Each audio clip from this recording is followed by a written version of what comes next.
Hey everybody, this is Noah Averbach-Katz. You may remember me as Rin on Star Trek Discovery Season 3, and you are listening to Trek Untold.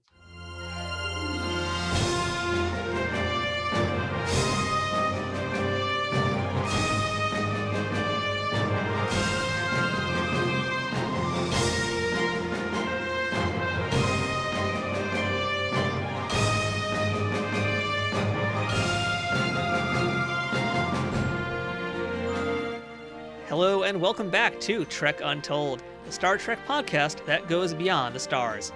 I'm your host, Matthew Kaplowitz. The Andorians are an iconic part of Star Trek lore, but they're a group who didn't get much attention after the original Star Trek series and didn't see any action again until Star Trek Enterprise. An honorific race who glorified militarism and commended honesty, Andorians have big emotions that can change on the drop of a dime. They're a fan favorite who haven't had a ton of on-screen representation, but that's starting to change in modern Star Trek. Today, we're speaking with Noah Averbach-Katz, who Star Trek fans will remember best as Rin from Season 3 of Star Trek Discovery. A very important Andorian who left a lasting impression among the fanbase. Noah appeared 3 times as this character, first in Scavengers, followed by The Sanctuary, and finally his last appearance in There Is a Tide. Outside of his time in Trek, Noah has spent much of his career on stage performing around the country in theatrical performances of a few different shows, including some we're going to discuss today. Noah is also a very lucky man because his wife is none other than Mary Wiseman, aka Ensign Sylvia Tilly, also from Discovery. The two met while studying acting at Julliard, and Noah will share their love story today with all of us to hear. Best of all, Noah is also a huge Dungeons & Dragons guy, and in fact, he's the dungeon master for a special, private group of Discovery actors who all play together. We get the inside scoop on his D&D sessions, his time in the makeup chair, and much, much more, so get your antenna up and ready to enjoy this chat with Noah Averbach-Katz. But before we jump into our interview, I want to ask you, are you following Trek Untold on social media? It's the best way to keep up to date on who's going to be the next guest on Trek Untold and to learn all about the other cool things that are happening here. So if you're on Instagram, Facebook, or Twitter, go ahead and look up Trek Untold, all one word, and give us a follow and a like. If you'd like to help support the show monetarily, go ahead and check out teespring.com/stores/trekuntold to check out some of the merchandise we have available. This includes t-shirts, mugs, phone cases, sweatshirts, stickers, and a whole bunch more. So go ahead and check out teespring.com/stores/trekuntold. You can also support our show by visiting patreon.com/trekuntold. If you become a paid subscriber to Trek Untold, you'll get first access to the show and a chance to ask our guests questions on future episodes. But most of all, please subscribe to the show wherever you're listening to it or watching it. And if you've already done that, please also leave a review and a rating if you can. Leaving ratings and reviews helps increase the visibility of podcasts on platforms like iTunes and other places like it. It shows that you're listening, that you like it, and that other people who are interested in the same subject are going to probably like it too. It helps us grow, it helps us get better guests, and it helps us keep bringing this amazing Trek Untold show to you. If you're already following us or have supported us in any other way, thank you, of course, for being a part of the Trek Untold family. There's a lot of Star Trek podcasts out there, and we're very grateful that you chose us to listen to. I'd also like to make a quick shout out to our friends at Triple Fiction Productions, who make some great 3D printed Star Trek inspired toys and replicas for fans of all ages and toys of all sizes. But you'll hear more about them a little later on in the show. Now, without further ado, let's beam up this week's guest. Computer, access interview file. Hello and welcome back to Trek Untold. Now, joining us on the other side of the screen, his face should look familiar to you, although normally it's covered in blue on Star Trek Discovery. We're chatting with Noah Averbach-Katz today. Noah, how are you? I'm doing really, really well. Thank you for having me here today. I'm excited to be here. I'm super excited to chat with you because you've been super fan friendly to everybody online. The minute that Rin popped up on Discovery, everybody was talking about him, and you've been just so willing to chat with anybody out there. So, before we can get too deep into this interview, I got to say thank you so much on behalf of all the fans for how gracious you've been to this community. Well, I'm still shocked that anybody would want to chat with me. So I'm happy to, my hailing frequencies are open because I'm a fan too. So I'm just like, yeah, whatever you want to talk about, chances are I'll have some sort of opinion on it. So, more than happy to. It really has been my pleasure. And it's been great to, just receive so much positive feedback from that little internet fan community. And I'm looking forward at some point in hopefully the nearer future rather than later to kind of getting to do that all in person. I think that'll be really fun. Oh yeah, it's been far, far too long, far overdue to get people back together. But once we're out of the pandemic, and we're so close now. Once we're out, it's I gonna be know. convention time, and it's I gonna be can't like a wait. bacchanal out there. I cannot wait. I'm so excited. So let's just start with the first question I like to ask all my guests on this show. And Noah, what's your earliest memory of Star Trek? Oh boy, that's such a challenging question for me because like Star Trek was a part of the household like pre-memory, you know what I mean? So, I remember watching Voyager with my mom when it was on and watching reruns of Next Gen because Voyager was sort of in its run when I was like old enough to like watch TV, you know what I mean? Uh, and Jan had already finished. So, it really is some version of, getting all my friends together and watching Enterprise at some point during the run. It's just so early that it's so I don't, it's funny, I don't have like that one moment where somebody's like, oh yeah, that's it, that's the moment.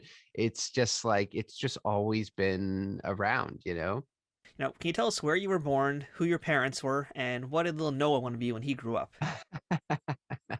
I am from Fairfax, California, originally, which is in Marin, outside San Francisco in the Bay Area. My parents both came from the East Coast and then moved out west in the 70s. And you can draw whatever conclusions you like from that.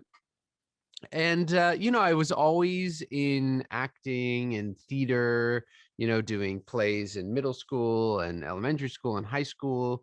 And then even into, undergrad, I was still doing theater, but it wasn't really until I graduated undergrad and got into Julliard and went to Julliard that I was like, oh, maybe I could do this as a profession. The rest of the time, I was just sort of like, I don't know what the hell I'm doing, but I'm having a great time doing it.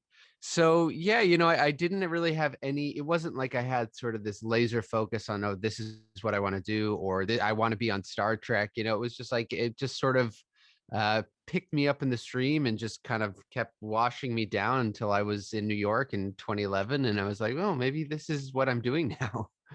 So I read that your dad is in publishing and that your mom was a psychotherapist, and your mom is in fact the Trekkie here among the family.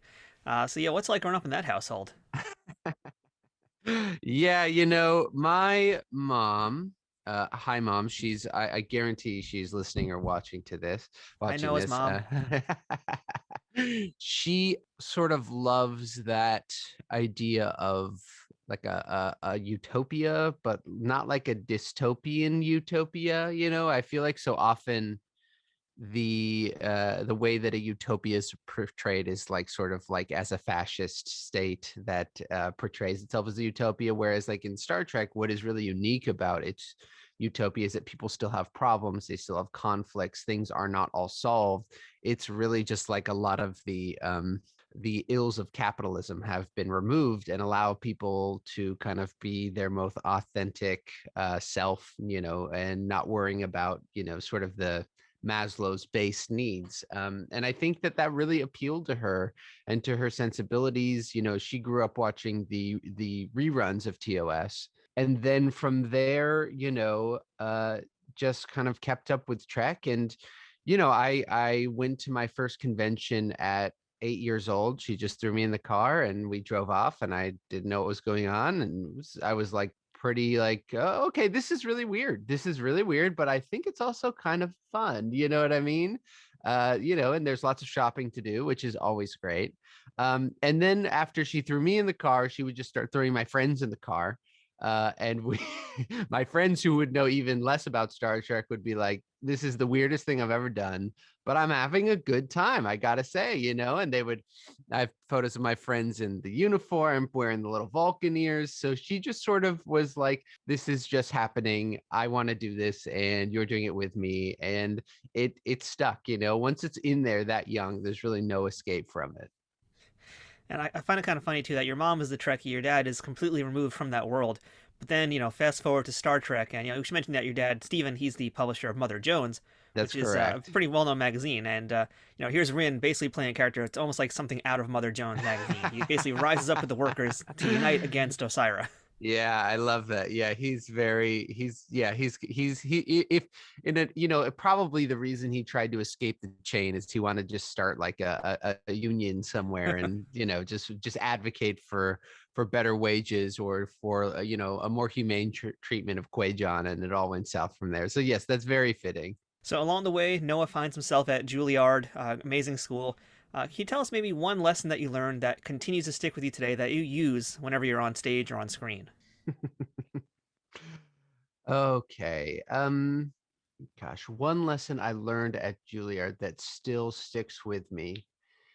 I think the lesson I learned there that still sticks with me is that so much of what was fun about working on the show was about connecting with the other actors, especially with David, really getting locked in with him on that first day, and just really finding a lot of personal connection, both to the character, but to the moment, and and just really making it a special moment for yourself.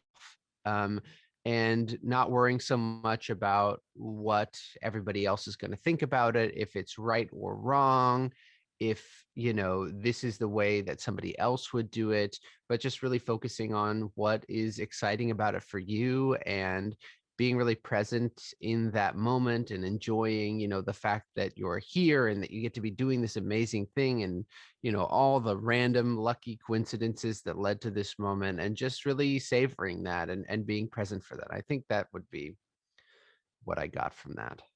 That's a pretty great lesson to have learned. And we should, of course, mention that Juilliard is where you would meet the person who would become your wife, Mary Wiseman, This is also true. known as Sylvia Tilly on Discovery. So, but you guys, I read, didn't actually start dating until a few years after you knew each other. So, That's yeah, kind of tell correct. us what this courtship process was like here. This is a long-term thing you got going on. Yeah, well, Juilliard's like it's a very small class. There's only 18 people. It's really intense. It's very enclosed, and so we both were coming from other places, and you're sort of like getting your footing in this new world, and then slowly, once you come to realize that it's going to end, and that there's a world outside of this tiny little building, then you sort of start to expand your horizons, and realize that there are other things going on, and that's sort of like when we both really connected, and kind of never looked back after that. I read an article, in fact, from the New York Times that talked about the moment where it first kind of clicked. Do you recall that story? what, what did they say? Was this when we were doing a scene together? Is that what we said? Yeah, that's what they allegedly said. Is Yes, that true? yes, yes. I think yes, I think the official narrative is that we really clicked doing a scene for Macbeth. The official Um, quote unquote narrative. yeah, that was when the sparks started to fly. So yeah, there's definitely a lot of truth to that. We had great scene chemistry, which unsurprisingly translated to behind the scenes as well. Well, not to get too mushy here in this interview, but when did you know that she was going to be the one? Well, I knew for a while, pretty early on. I was pretty clear on it, but we had talked about getting married, and she is having this great theater career, making $330 a week, and I'm working regionally a couple of times a year, making similar money, but doing it in Washington D.C. and Portland, Maine. And it was just very challenging to like see, well, how are we going to afford a wedding? How are we going to afford that part of married life in kind of the way that we, or at least I, had envisioned it. And then when she booked Star Trek, it was like, oh, that problem is solved. We have some money now. We can throw the wedding we want and have a great time. And so once she kind of got that job, it really was allowed us to sort of make a pretty big step forward in our life, which was amazing, especially for an actor. It's a really, really big deal. I had read that you also helped her out with that audition because that was, quite a thing. You being the Trekkie here. So, what was that like? Well, actually, let me back it up for a second first. At what point did Mary actually learn that it was for Star Trek? Because I know that's usually a hush hush kind of thing. It was funny because it's hard to remember, but like when Star Trek was sort of restarting, there actually wasn't a huge amount of buzz around it. There was just like, oh, they're starting it up again. Maybe I think Brian Fuller is attached to it, maybe not. But there wasn't like, oh, here's the thrust of the show. Here's what's coming. Here's what to get excited about. It was just sort of like background noise. CBS All Access hadn't even started yet. So it really didn't feel like what it feels like now, which is like, we're back, baby, we're doing it. It felt like, oh yeah, like this might come around in like 5 or 6 years, or it might never happen. So when she got the script, it was like that. It was like, hey, that's really a neat thing. And the script was like, very basic. There wasn't like a lot of like, juicy information, I think probably on purpose. So it wasn't like I was reading the script being like, oh my God, I'm getting like the Star Trek feel and we're talking about this and blah, blah, blah. But I was still really excited and obviously wanted to help out. The way that it happened was she did what is called like a self-tape. For those who don't know, it's essentially just make the audition at home and send it in.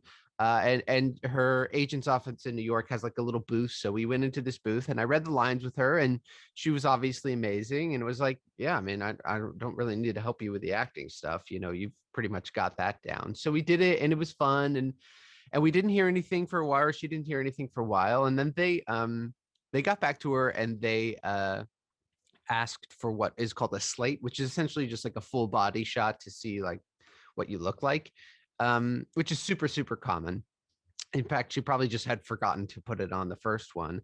And this is this is where I really stepped in, which is the way that I tell the story is that she's going to do this slate. And so she was, getting dressed for it. And she came in, I'd set up the camera. She came in wearing this really loose, flowery, summery dress, very long and loose fitting and flowing, very, very impressionist, blowing in the wind kind of dress. And I never, she obviously has way better style than me. She's knows way more about just about everything than me.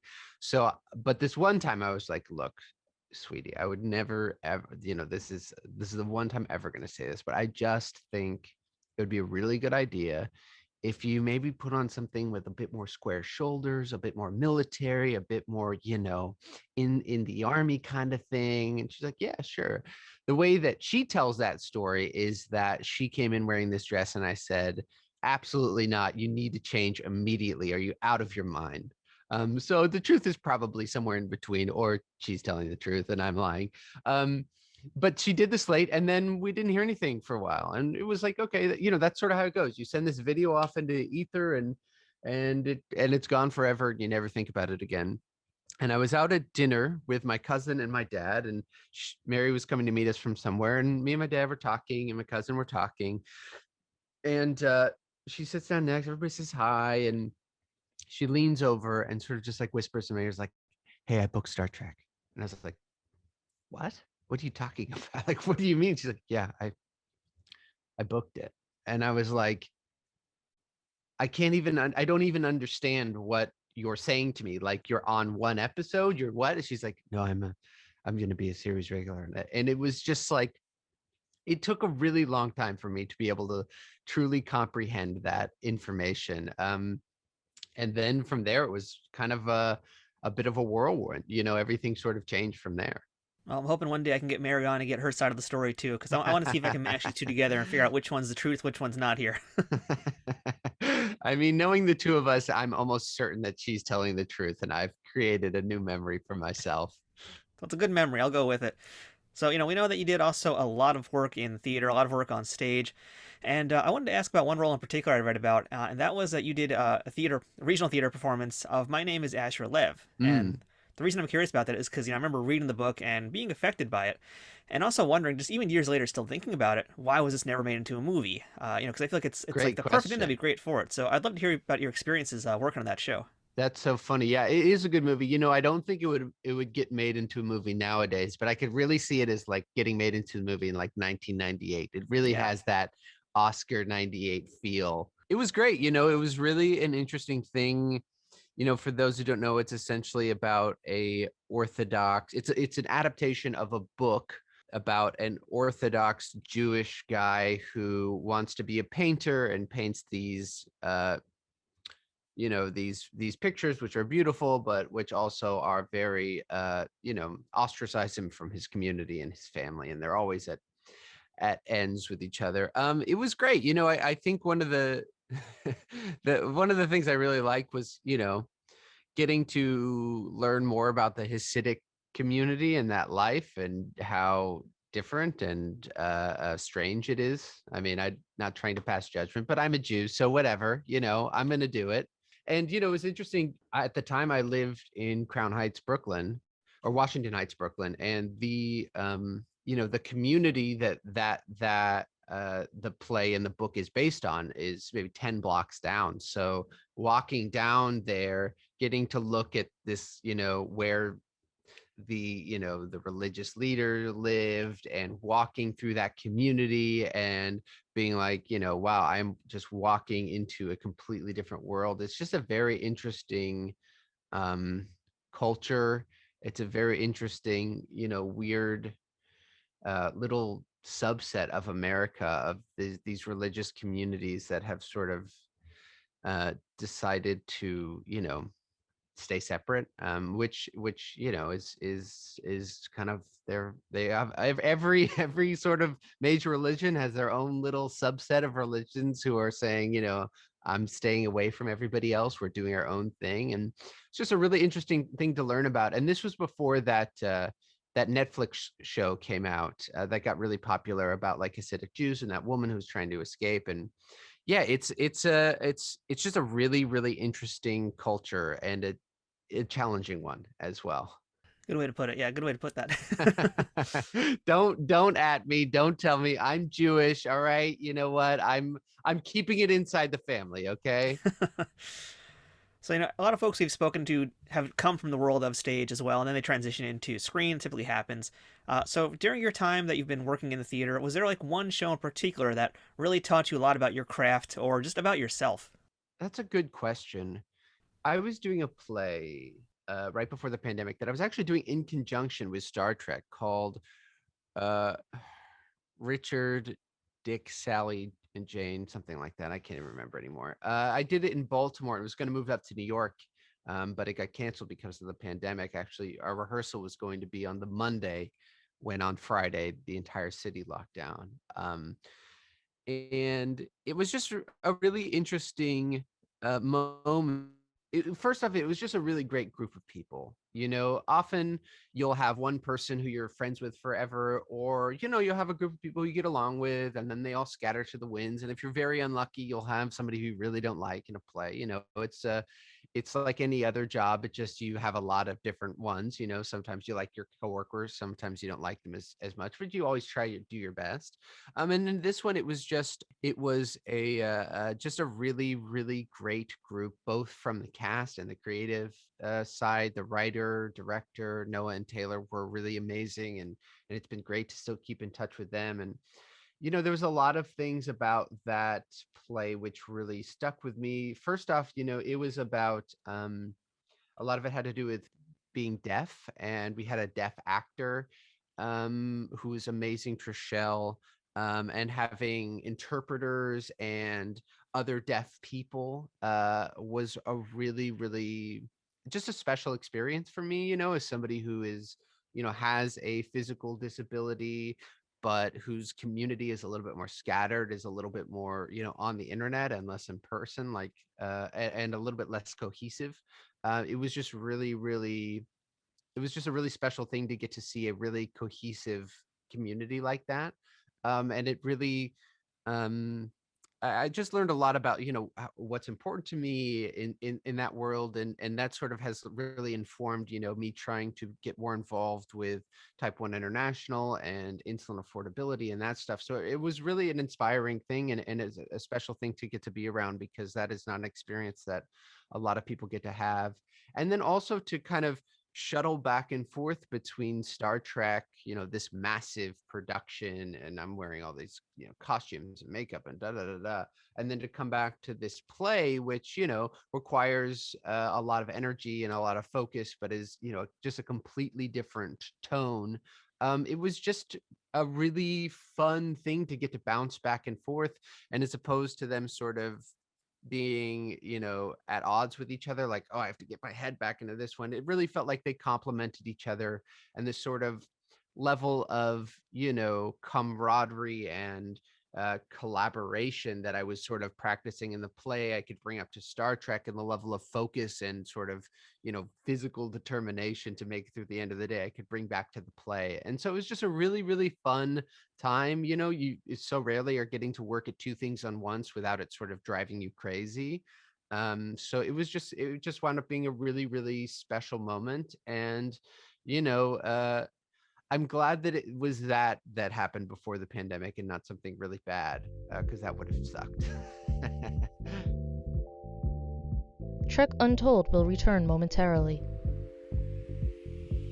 Trek Untold is brought to you by Triple Fiction Productions. If you're a Star Trek cosplayer looking for props, or toy collector looking to spice up your shelves, Triple Fiction Productions has you covered. Triple Fiction Productions produces affordable and unique 3D printed Trek-inspired products from the original series, Next Generation, Deep Space Nine, Voyager, Enterprise, and the movies. You can expect the same amount of care and attention to detail in any of the items in their catalog, whether it's a prop replica for use in a fan film, or a part of a cosplay, or accessories and playsets for figures from Playmates, Migos, or Diamond Select. Own your very own tricorder or phaser rifle with working lights, the bridge of the Enterprise E for your Playmates figures, or any other item from countless species and ships from the Star Trek universe. All products are 3D printed in the USA and are constantly evolving and improving based on fan feedback. To learn more about their products, visit them at triple-fictionproductions.net or on Facebook at facebook.com/triplefictionproductions. Triple Fiction Productions, taking Star Trek where no 3D printer has gone before. Hi, I'm Jonathan Frakes. If you're of a certain age, you may remember me as Commander Riker from Star Trek The Next Generation. And my wonderful brother Daniel died with pancreatic cancer 24 years ago. They opened him up, they diagnosed, they said, you've got 6 months to live. And that was it. He died 4 months later. And at that time, there was a 3% survival rate. Since then, we've grown to the embarrassingly high number of 10%. But a dear friend of mine, and probably all of yours, Kitty Swink, is one of those 10%. She has survived pancreatic cancer for 17 going on 18 years. Pancreatic cancer is the third leading cause of cancer-related deaths in the United States, with a 5-year survival rate. That's just 10%. And more than 60,000 Americans are estimated to be diagnosed with pancreatic cancer in 2021. More than 48,000 will die from the disease because symptoms are often vague and can be hard to detect. That's why I'm supporting the Pancreatic Cancer Action Network, the leading patient advocacy organization committed to fighting the world's toughest cancer. PanCan is working hard to create outcomes for this devastating disease through its groundbreaking research in early detection and better treatment options. PanCan drives progress by funding life-saving research, providing personalized patient services, and creating a community of supporters and volunteers like you who will stop at nothing to create a world in which all pancreatic cancer patients will thrive. You can help support our important mission by donating today at pancan.org. Thanks for your time. We now return to Trek Untold. So Noah, let's beam into our Star Trek discussion here. We've got a lot to talk about. So, first things first, as you mentioned, we were discussing Mary. Typically, the audition process is very secretive. So, in your case, you kind of know more. I feel like you might have some more of an idea of things as opposed to other people. But had you previously auditioned for any Star Trek roles before this? Yeah, I auditioned for Spock early on. And when that script came through, they do like a code names or whatever, and they code name this guy Tom the Andorian. And I remember reading it and working on it. it was the scene where it was two scenes. It was one where Michael and Spock are sort of meeting up for the first time, I think. And then the second scene is when Spock is sort of losing his mind and talking about Alice in Wonderland. And I remember reading these scenes and being like, there's no way this is an Andorian. This is a Vulcan. This is Spock, I'm sure, you know, and everyone was like, no, no. And it was like, I got it, you know, and it was just really fun to get to work on this genre, which I knew so well. I feel like it really informed me of how to play these scenes, because especially that Alice in Wonderland scene, if you don't really have context for it, or you don't really have the genre for how you might approach something like that, it's kind of gobbledygook. You know what I mean? And so having a really solid foundation about how to approach a Star Trek script, how to approach playing a certain species, even if they don't tell you, you kind of just know right away. um, it really was just a lot of fun. And so it was great to get to do that, and they really liked that audition. And then obviously Ethan does an incredible job. I'm so happy that he's doing that and has to deal with the stress of trying to be Spock and not me, because I think that would have killed me. I would be dead trying to live up to those expectations, and Ethan does such an amazing job. And then when Rin came around, I was in Toronto and I flew back to New York to audition in New York.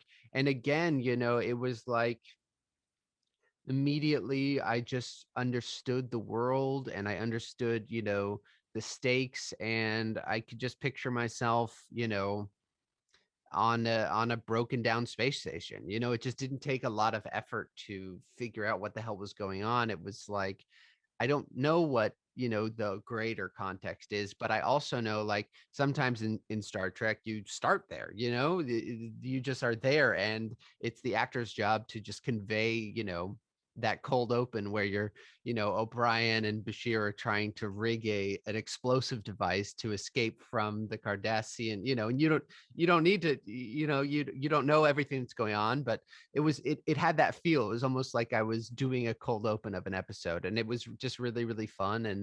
And yeah, and then that was kind of that. So when did you discover that Rin would be a recurring role? And more importantly, when did you find out the ultimate fate of Rin? Yeah, I made a decision pretty early on to not really get too involved in what was coming or what was happening, because one way or another, whether it's one episode or 50 episodes, he comes to an end at some point. And I knew that if I had in my head, this is going to come to an end at this point, I would be so distracted and disappointed that I wouldn't actually be able to do the job that I wanted to do and focus on focus on the acting and it being exciting and having fun. In that first episode, I read it, and he's running, and then he gets beamed up, and then in the end he's on sick bay. So I'm like, well, I'm definitely coming back for one more. I'm definitely coming back for one more. And then in the next episode, or maybe it was actually in that same one, or whatever. In the call sheet, you basically have like a list. A call sheet is like, basically everyone who cast, crew, who's involved, but the whole cast is essentially listed and given a number, so that way when you're doing scene 6, you have number 3, number 4, and number 1. And a lot of the time, not that there's like a perfect system, but generally, the most important people are given the highest numbers, and as you go down, there are less of important people given the higher numbers. And I think I knew I was going to die when I was number 45, 46, which is fine. But I realized I was going to die when Grudge was number 22. And I was like, oh no, if this cat is higher than me, if this bastard cat is a higher number than me, then there's no way I'm sticking around longer than a couple of episodes. So I knew it was coming, which gave me some peace. I really, really got to soak in every moment that I was there. I wasn't sort of on my toes, tense about waiting for, the bad news. So when it finally did come, it was like, oh yeah, well, I knew this was coming. And you know Star Trek well enough where you're like, who's gonna make it or not, one way or another, whether or not they're dead or they go off in another ship, to another quadrant, when somebody's gonna make it. And I was like, this guy, he's not gonna make it. But he had a great time while he was doing it. And to be fair, Grudge is a queen, so it's not surprising she would get top billing. Yeah, yeah, I understood, I wasn't too angry at it, but it was very clear to me, where the priorities lay. So there you go. So in preparing for this role, you being the Trekkie, did you go back in time and watch any old episodes of things like? I'm wondering in particular if you checked out Enterprise, because that has Shran, Jeffrey Combs, as probably I think the most well-known Andorian in the franchise up until Rin has shown up. Did you go ahead and watch any old episodes? Yes, I watched all of the episodes of Enterprise with Shran. I consider, like, even though they're in Journey to Babel, and it's such a weird thing, Andorians, because they are so iconic. Their imagery is super, super iconic, but there's so little lore about them, or canon about them. Whereas like the Klingons or the Vulcans, it's like literally books are written, you know what I mean? But you have, Andorians just as early in Journey to Babel, and so I really consider Jeffrey Combs's performance, even less than the writing, because even in the writing there are some canon building stuff like the other race in Andoria, or like, little things, but there isn't, like, you don't go into, the political structure of Andoria that much. You don't see the Andorian, town square and how their culture works and stuff. You really get what an Andorian is and how it's different than a Klingon or another sort of aggressive race from Jeffrey Combs's performance. You get a sense of this sort of like brash, confident, in your face, no backing down, uh, uh, culture, but that is also, as that performance progresses throughout the season, you really see a lot of sensitivity, a lot of deep feelings, a lot of big feelings, um, and a lot of just emotional sensitivity, which I think is all based on his performance. And so I watched all of his episodes and tried to just think about, how to incorporate that in my performance. Obviously the situations are very different. It's super far in the future, as opposed to meeting Shran, who's this sort of legendary commander. You've got Rin, who's sort of at the lowest rung. So I just tried to, try to osmose as much as I could of his performance, and I sort of consider him sort of the Andorian. So when we're talking about the character, the personality of Rin, this is a character who I think his story is told through much of his actions and a little bit of their dialogue, but I'm kind of curious if you created a much deeper story for the character as you prepared to play him. That's an interesting question. I didn't do the kind of actor thing where you write, your 5-page backstory, blah, blah, blah, blah, blah, because it didn't really seem necessary. It's pretty clear when you pick up what the general idea is.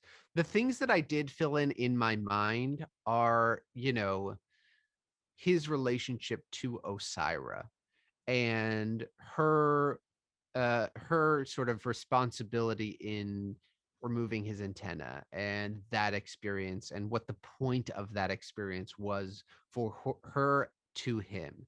So, that way, when I talk about Osira, or when I encounter her, or when I'm warning people about her, I, in my actor head, had a real story of, what made her so dangerous, that I've seen her, I think in that last scene, other than Gareth, uh uh that character, like, nobody has spent more time with her and knows what she's capable of.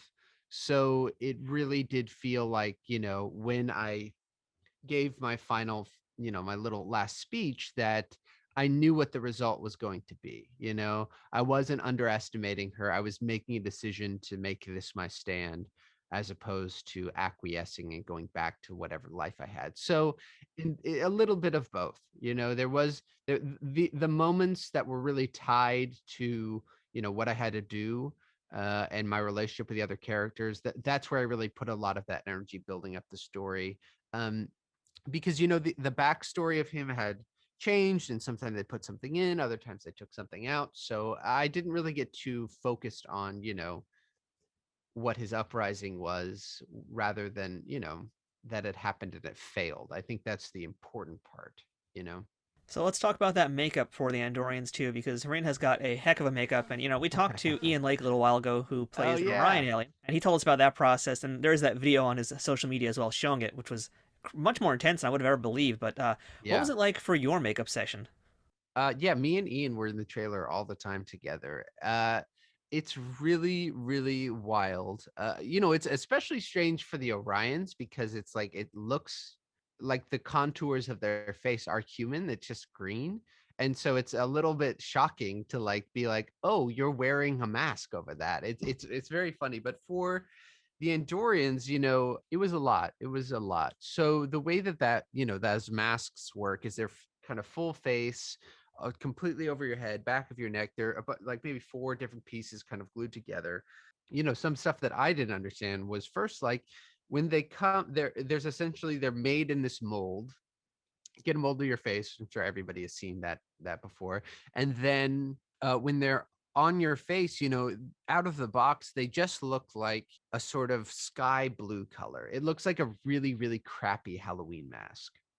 And the way that they give it a sort of lifelike personality or lifelike look is essentially by hand painting it.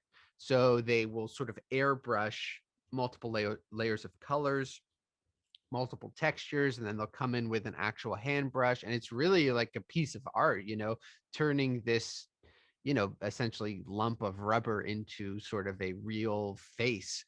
But it takes a really, really long time. And then, they'll glue the wig on top. And, in the first episode, I had this beard, this kind of, prisoner stubble. And the way that was applied was essentially strand by strand was glued to my face. And then they took scissors and actually trimmed it up to my face. So these long strands that they trimmed it. So that took a really, really long time to do. And that is one of the reasons why he loses the beard after the first episode, because it added a lot of time. So, in that first episode, combination of the beard and also combination of finding, through trial and error, finding the most efficient and way to paint the mask, to make it look good. It took about 5.5 hours to get it done. Um, and that time, you just sit there. You can't really talk because people are working on your mouth and your lips. You have a lip piece that they glue onto you. You can't listen to anything because your ears are covered and people are sticking things in your ears, so you can't hear anything. You can't read anything because they're painting, on your eyes. You have to keep your eyes closed if they're airbrushing over it. And, you just can't really see anything. So you just kind of sit there for 5.5 hours. And then, the other thing I didn't understand until, until I started, was that at the end of the day, when you're finished shooting, they cut the mask off. It takes it takes about an hour to take it all off, because it's essentially glued to your face. So they have to, very slowly kind of remove this glue. And then they throw it in the trash, and you start from the top the next day. Which is like sort of shocking the first time you realize that. You're like, wait, you mean you're just starting completely over? But yeah, by the end of it, we got it down to a pretty smooth 3.5 hours, which is pretty good. And for somebody like Doug Jones, who doesn't have hair, and his mask, because it's this sort of pale color and doesn't have as much texture, the painting goes a little faster. He can get it done. He also, the reason why he shaves his head is because they can just glue the mask to the top of his head. I mean, he's such an incredible pro that, like, he's just like streamlining it as much as possible. So he can get it done. His mask, I feel like in like an hour and a half, maybe. He can really, really blow through it. He's a pro. Did Doug ever give you any pro tips on how to survive being in the chair? Yeah, well, wearing that mask throughout the day is a very challenging physical experience. It really taxes you. It's a really taxing thing. You're just like under this constant stimuli. And your body is very, very confused about what is happening because it's sort of like what I felt is like my body thought that I was slowly being devoured head first. Like I was in the body of a giant squid that was constricting your head. Because it's very constricting. The glue is on super tight. It's just a very, very weird feeling, and it makes it really difficult to do anything. Difficult to focus. You can't really hear anything because your ears are covered. And then eating is really challenging. Everything is super challenging. Walking is super challenging because your eyesight is obscured. And Doug was just really helpful about how to act in the mask, both from some tips he gave me and also from just watching him, because the mask is not super responsive to the subtle facial feature expressions that one might do. So if a big you want an expression conveyed, you really have to over accentuate your facial feature under the mask, and that will come through as like almost normal. But you also have to be really careful about not overdoing that, because it's very easy for it to really start to look like you're wearing a mask. It's very easy to reveal the fact that this thing is not responding in the ways that you'd be used to it responding. And so I just kind of learned from him where to go bigger and where to keep it small. The one thing you do have going for you in these masks is that if you are doing something smaller and a facial expression that is smaller might not be conveyed, these masks they have so much character. They tell such a story that a lot of the times just seeing the mask and hearing the line will convey a huge amount of the story, and you don't have to make a big facial expression to kind of telegraph what you're feeling. So just from watching him, I think you can see in his performance, when he's choosing to do a bigger thing or when he's choosing to do something smaller. So I just thought that was really, really helpful. And I think ultimately anybody who does mask work, the um the advice is just like survive. You just make it through to the end of the day. And it's not for everybody. I was at a cast party last year pre-pandemic. And the actor who plays Linus, Ben, he came up to me, and it was after I'd done some work, and he's like, "So you're one of us?" And I was like, "Well, what do you mean?" He's like, "Well, like in order to do this mask work, you have to be an insane person." And he like looked over at Doug, who was like making some ridiculous thing and this, doing something ridiculous. And I thought back to like the other people who had worn the mask, and I was like, yeah, that tracks. That really, really tracks. You have to be a little bit crazy to do this, because it is a really, really intense experience. Yeah, it definitely presents a very unique challenge that not a lot of actors really get to have to deal with, essentially. And like you said, a lot of things change. You have to work differently to emote. You have to focus more on body language. Like we spoke to Ava Blackwell, and she told us that for her in particular, body language is very important. But in terms of Rin, one of the things that I picked up about his character kind of reminded me of Armin Shimmerman's portrayal of Quark. And that's how he always has these very sympathetic eyes. And I always felt like Rin had the same kind of sympathetic eyes. So I'm kind of wondering, at what point did you become conscious of how the makeup was on you, and how did that help you ultimately develop the personality of Rin? That's such a good question. And anytime I can be compared to Armin, I'll take that as a massive compliment. So thank you. That's totally spot on. Really early on when I was working with David in the first episode, it was like, well, what, I don't know what to do in this thing. I don't know how to get this to work. And just like in the first few scenes of watching David, he's such a talented performer and actor. And it was very strange. I'd be on set with him and he'd do something. I'd be like, what? And then I go over to the playback and watch the scene back, and it was like exploding off the screen. And I was like, how the hell did you do that? Like, what is this? What's going on here? I need to figure out how to do that, because like it is totally happening in this amazing way. You know, David has these really large eyes, and it's not that they're, you know, of course they're expressive, but he really is focused on communicating a huge amount of story just with those subtle eye movements where he's looking, what he's, you know, just being there, and you can just really see into his eyes. And I thought, well, why don't I try that? I don't really have much else to work with here. So like, what if I just try doing that?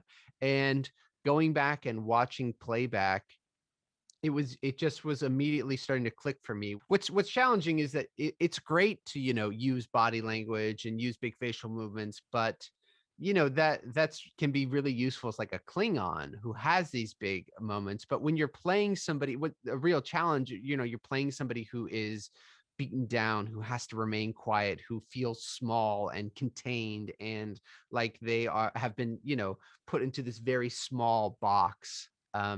It's a real challenge because you can't, you know, have a big, you know, big thing, arm movement, whatever, to kind of convey that story. So I really tried to focus on, you know, just trying to convey the sort of emotional story through the eyes, not try and worry about manipulating the mask too much, and just let the mask sort of tell the story of his struggle, or his, you know, what he's been through, this sort of battle wearied person that he is. And so I just tried to really focus on telling that story through the eyes.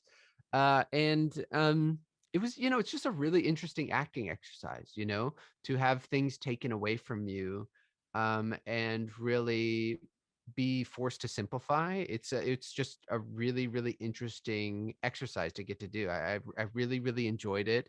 And yeah, you know, it's funny because even the eyes have these really thick contacts in them as well. So it's, you know, there is something even still where it's like really, you know, where do I look? When do I look? You know, because even the eye movements around the side of the eyes, where the dilation of the pupils isn't there. So it just really, you know, even with those contacts, they're so blue and so vibrant that you just project a story onto them.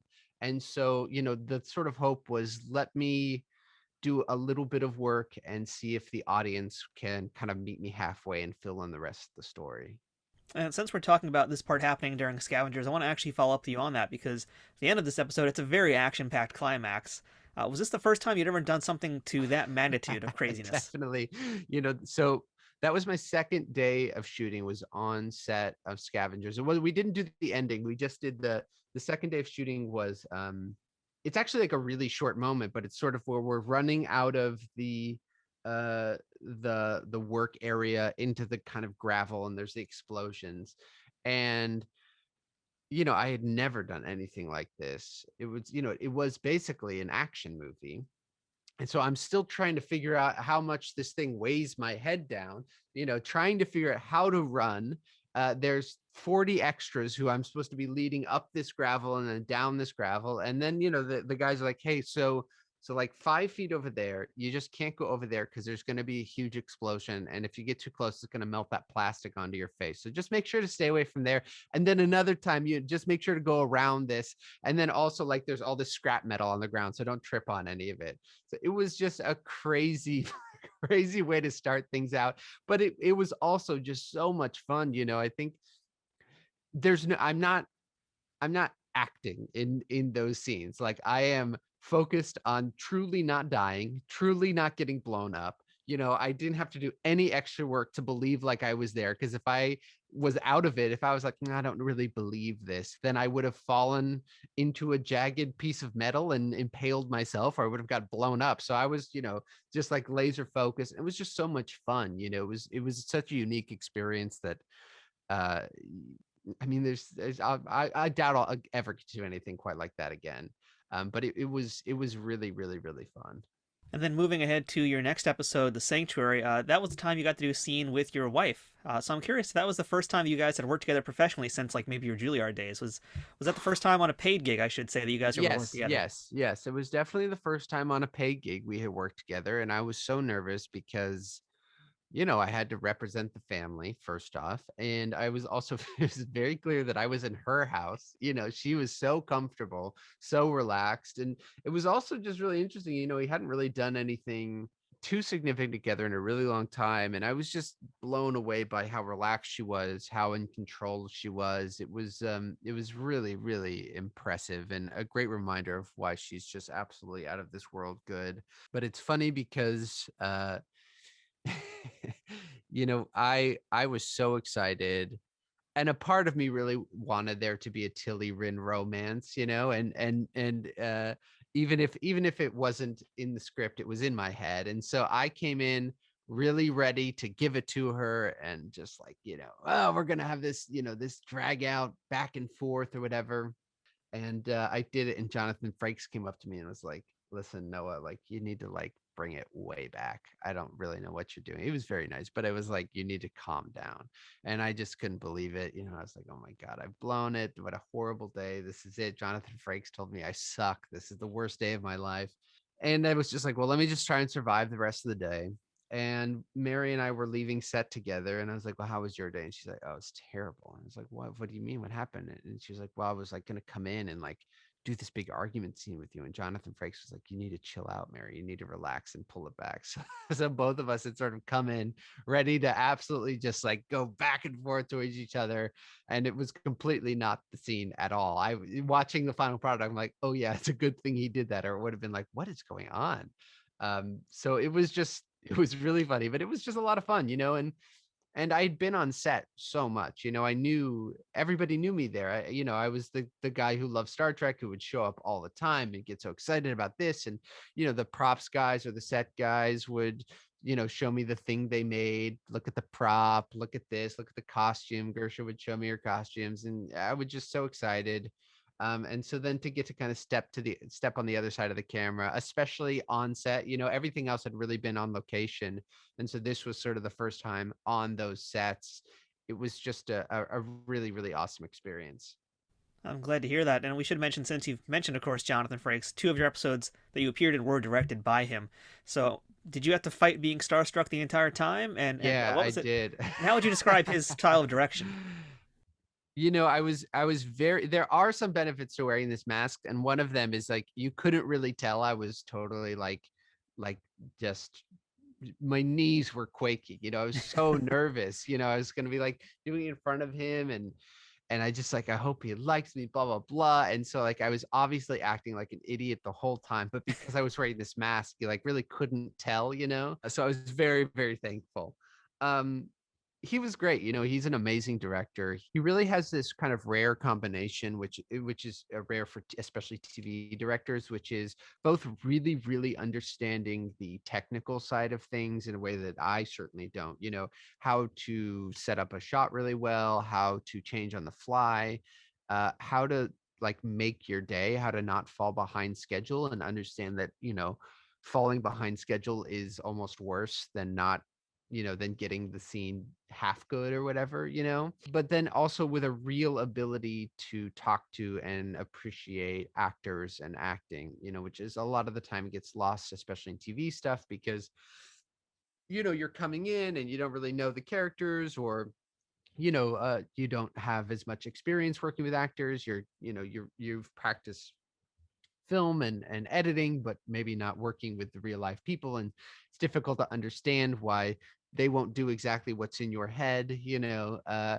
But with Jonathan, he just really gets it. He just really, really is able to talk to actors. And then on top of that, when he's on set, there is just sort of this he just has a great energy, a really, really everybody just wants to sort of do it with him. He's just a real leader, and he's also able to make jokes about Star Trek and talk about Star Trek with a sort of authority, which is just so much fun. Nobody's really going to question him, and his ability to kind of poke fun at it is just amazing. It was a lot of fun, and I was just so lucky that When I think back about on the experience of all the things that went right for me, having him direct 2 of my episodes is really, really just lucky. Now, spoiler alert, your final appearance happens in part of the season finale, and, me as a viewer, I gotta say, it was a little bit anticlimactic for me because, I had a feeling since day one that Rin wasn't gonna make it out alive necessarily. I actually thought he wasn't even gonna survive Scavengers, but happy that he did. But, the way that things kind of ended up for your character, I was expecting Rin to go out in more of a blaze of glory, and the way he kind of goes, it's just kind of like, well, poof, he's gone. And that just made me so sad to see him go out that way. So, I'm curious, did you like the way that Rin went out? Would you have wanted something different to have happened for that character? I mean, I wanted him to live forever and have his own spin-off show Of and, course, whatever. the Rin and Tilly adventures. Yeah, I don't think as an actor, if you really care about a character, I don't think you're ever happy regardless of sort of how they go. And I think in the moment I was, of course, well, on the day on set, it was my last day of shooting, and it really did feel like it, especially on set, it sort of, everyone got very quiet. There was just sort of reverence, and David, really, really was in that moment with me. So it really did feel like there was something, at least for the actor, maybe not for the viewer who wasn't there, something really cathartic and something really final about it. So I guess, for me, I didn't sort of feel unfinished. I really felt like that was my final day, and I got this amazing send off, and everyone was there, and it felt final for me as the actor. I think a lot of people were surprised or disappointed. I get it. I mean, sure, who doesn't want more of me, of course, especially my mom. But I also think, as time has gone on, what I really liked about it is that his redemption arc and his end is abrupt, and that a lot of the questions you have about him are not answered. I feel like in Star Trek so often, in a good way, you just know everything about everything. I think that's what makes it fun. You know everything about every culture, every ship, you have the layout, you have the blueprints. That's awesome. I love that. But it also makes it really special when something comes along and you're like, wait a second, like that's all we know about him? Like what about his time in the Emerald Chain? Like how did this go? Who is, who is this guy? And so I actually like that his story is cut a little shorter than you would like. It kind of leaves you wanting more. It leaves you with more questions. And it also leaves you feeling like, oh, like his redemption arc um is tragic, because he doesn't get to go out in a blaze of glory, but he still gets to go out on his terms. So I like that it's just not sort of tied up in a very neat, tidy bow. I like that it feels unsettling and a bit like, wait, no, that's like I don't want that to happen, And I feel like that sort of unease is something that I don't know. I kind of like, as opposed to like, well, we're done with him, bye. It really makes you feel like, like I wanted more of that. And that's a good feeling for me, as opposed to, yeah, we're done with him. I mean, to be fair, I do believe that while I didn't necessarily like how it ended, I do appreciate that Rin did have that redemption arc and that he really did have his own hero's Yeah. journey essentially from start to finish. So he did have a Yeah. complete arc. I just kind of wish he had done a little bit more because, I loved Rin so much and who Of didn't? course. Of course. I mean, absolutely. And we know that everybody loved Rin too, because I know, I was watching on social media, all the Discovery fans are coming, flocking to your pages. You've got so much fan art of Rin now. Yes, I But the know. thing is, there's basically a clear divide between Star Trek fans. There's like one side that likes the new Trek and one side that absolutely loathes and hates it with a burning passion. Mm-hmm. And why I bring this up is because oftentimes I've seen that your wife Mary is constantly on like the attack from all these horrible trolls. Mm-hmm. And I'm just curious, what's it like for you as her husband to just basically see her have to deal with this all the time? It's really challenging, It's really challenging because I know all of the amazing Star Trek fans. I know what they're like, their sort of compassion, their care, their interest, their excitement, their community building. I've seen it, I've been around it, I've seen how they take care of each other, how especially, when I was going to conventions when I was younger, this is all pre-cosplay. This is pre-nerd culture. This is a place where people who didn't feel like they quite fit in the rest of the world felt like they could fit in there, and there was nobody was excluded from that. I think that's a lot of part of the reason why my mom felt really comfortable there is because this weird goofy side of her personality was allowed to have free reign at these conventions, and people loved it and they appreciated it, and everybody just felt really seen and appreciated.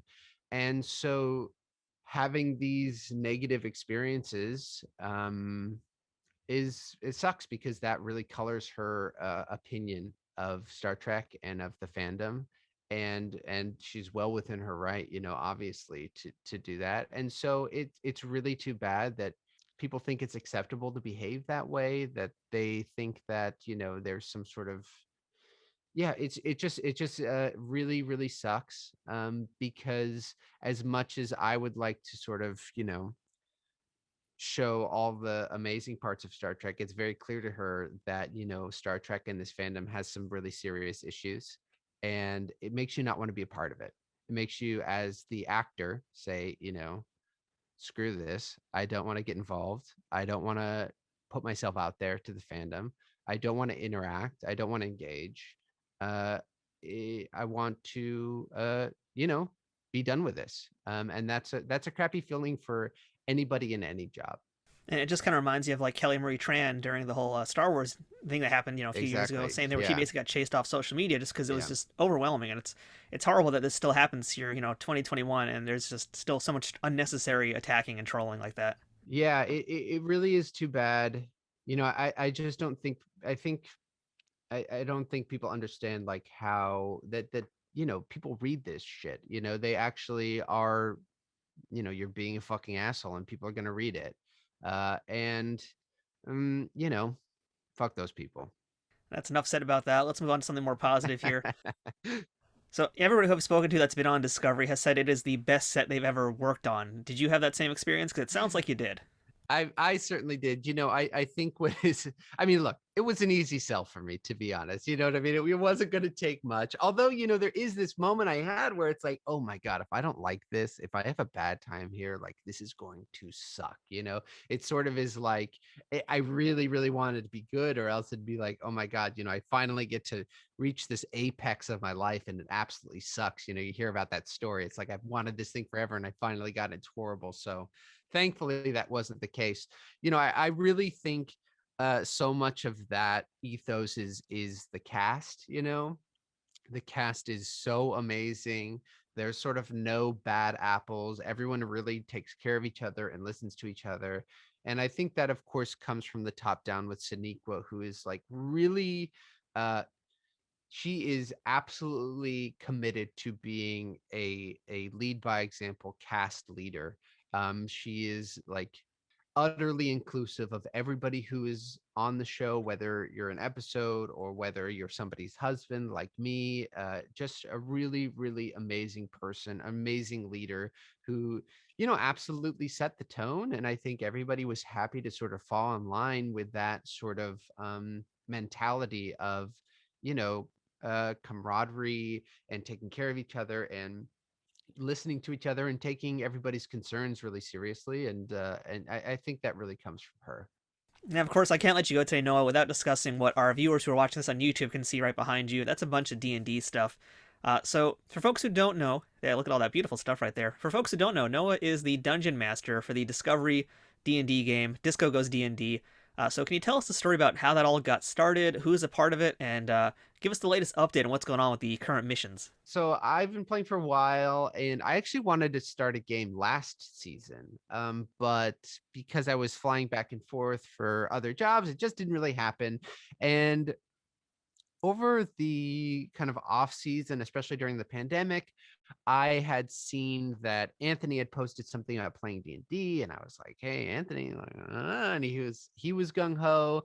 And then Blue had there was a group text in the off season about what the hell are we going to do if we can't hang out? How are we going to have fun?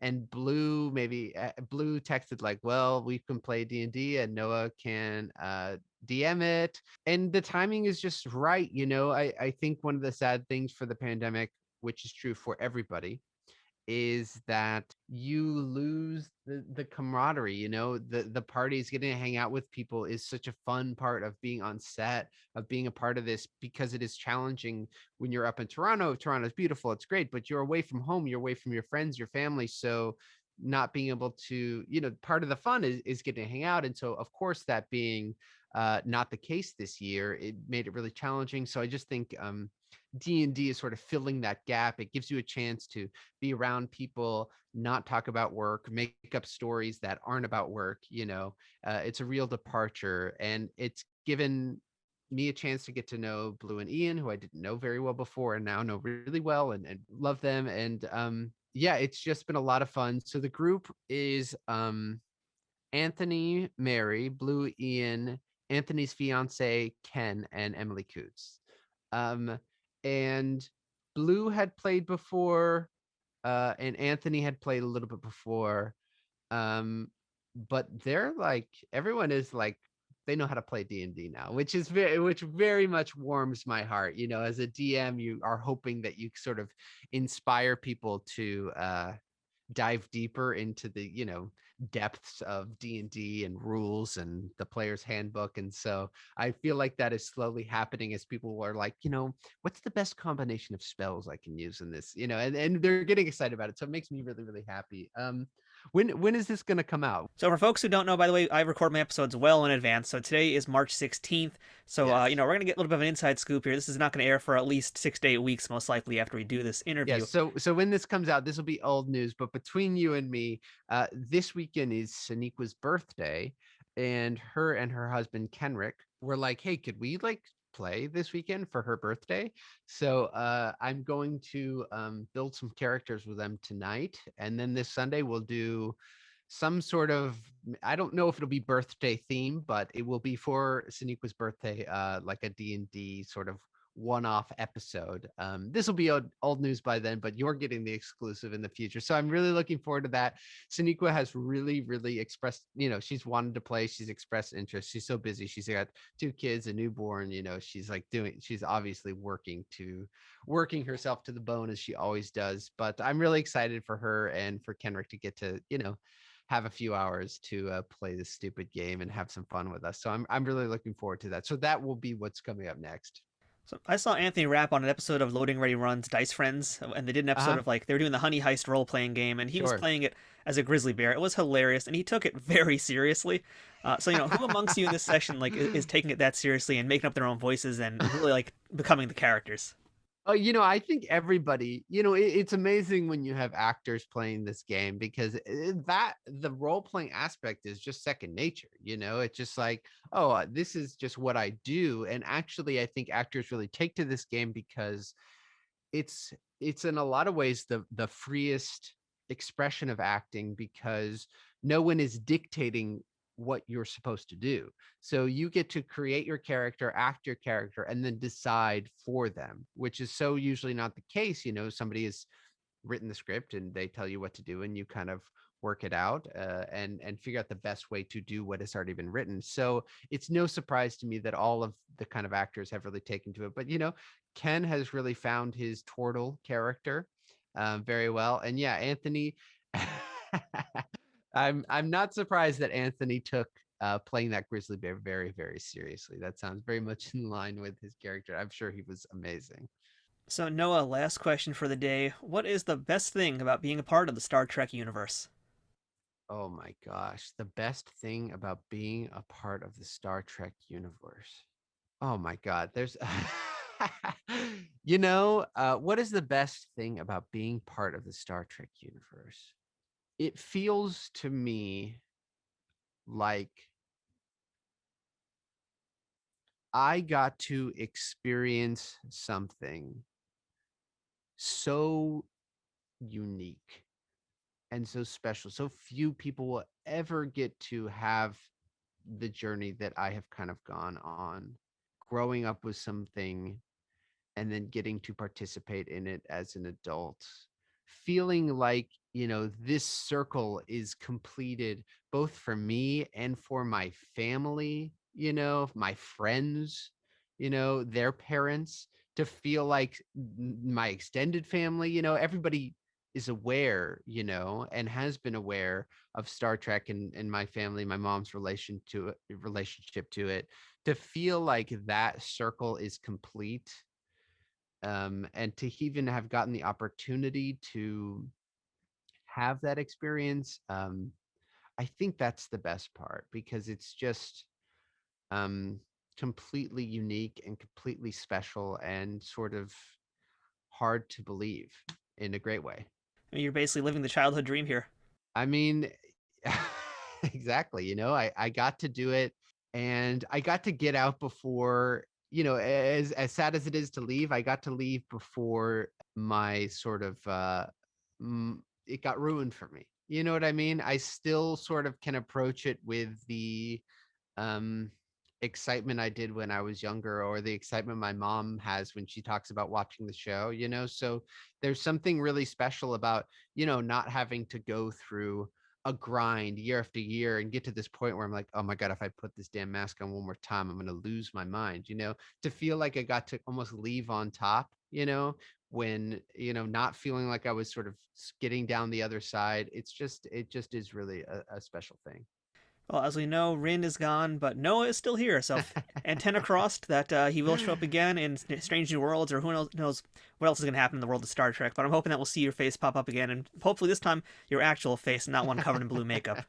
I'll take whatever they give me. Anything's possible, and even if it doesn't happen, I'm more than happy with everything that I've gotten to do.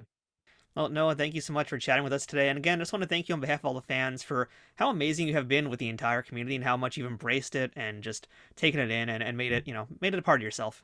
Well, it's always been a part of myself. I've just finally, somebody wants to listen to me now talk about Star Trek and stuff. So it really has been my pleasure. And I'm looking forward to getting to meet everybody at conventions, and if there's a question you want to ask me, just tweet at me or DM me on Twitter, and I'll probably answer you. It's true. He's not that hard to find. Well, all right, well, Noah, again, thank you so much. Been a wonderful time speaking with you today. Appreciate it very, very much. So until then, live long and prosper. Thanks for having me. And that was our chat with Noah Averbach-Katz, who I really enjoyed spending time with and appreciate his willingness to talk about the variety of topics we covered in this hour-plus interview. Make sure you follow him on Twitter at N_A_K to hear more from him and hopefully get some more updates on his D&D sessions. The Andorians first appeared in the original series episode Journey to Babel, where legendary makeup artist Fred Phillips was tasked with designing and executing the look under extremely short notice, essentially creating the look overnight for actors William O'Connell and Reggie Nalder.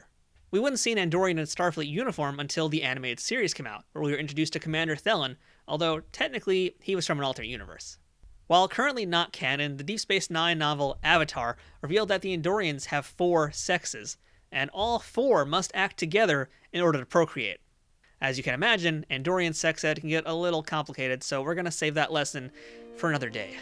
So that wraps up this week's episode of Trek Untold. Thank you so much for checking it out this week. Please make sure that you're following us on Instagram, Twitter, and Facebook, all at Trek Untold. That's one word, no spaces, at Trek Untold.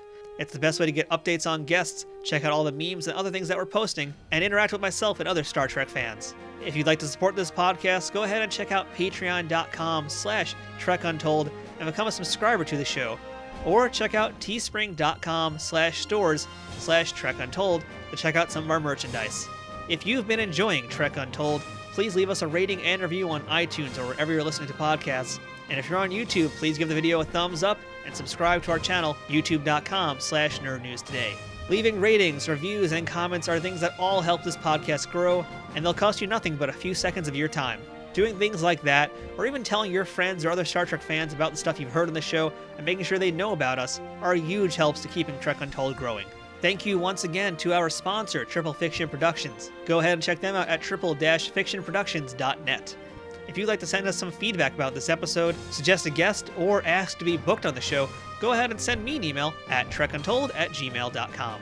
And of course, thanks to listeners like you for choosing Trek Untold and making it your weekly Star Trek podcast. This has been Trek Untold. I'm Matthew Kaplowitz, and until next time, fortune favors the bold. Trek Untold is sponsored by TrekSphere.com, promoting fan-produced Star Trek content in all forms, is powered by the RageWorks podcasting network, and is affiliated with Nerd News Today.